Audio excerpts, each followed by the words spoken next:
বাংলাদেশের প্রথম নারী প্রধানমন্ত্রী ও বিএনপি চেয়ারপারসন খালেদা জিয়ার মৃত্যুতে শোক প্রকাশ করেছেন জাতীয় নাগরিক পার্টি এনসিপির সাবেক সিনিয়র যুগ্ম সদস্য সচিব ডক্টর তাসনিম জারা। মঙ্গলবার নিজের অফিসিয়াল ফেসবুক পেজে দেওয়া এক পোস্টে তিনি লেখেন, রাজনীতির কঠিনতম সময়গুলোতে খালেদা জিয়া কখনো দেশ ও দেশের মানুষের প্রশ্ন থেকে সরে দাঁড়াননি। মতভেদ থাকতেই পারে, থাকবে, কিন্তু তার ধৈর্য, সহনশীলতা ও দৃঢ়তা তরুণ রাজনীতিবিদদের জন্য শিক্ষণীয় উদাহরণ হয়ে থাকবে। তিনি আরও লেখেন, আল্লাহ তাআলা খালেদা জিয়াকে জান্নাত নসিব করুন, তার পরিবারকে এই অপূরণীয় শোক সহ্য করার শক্তি দান করুন।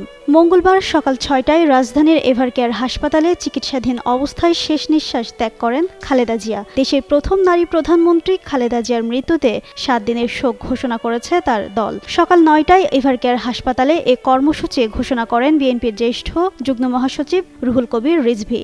এছাড়া বিএনপি চেয়ারপারসন ও সাবেক প্রধানমন্ত্রী খালেদা জিয়ার মৃত্যুতে শোক জানিয়েছেন রাজনৈতিক দলের নেতারাও।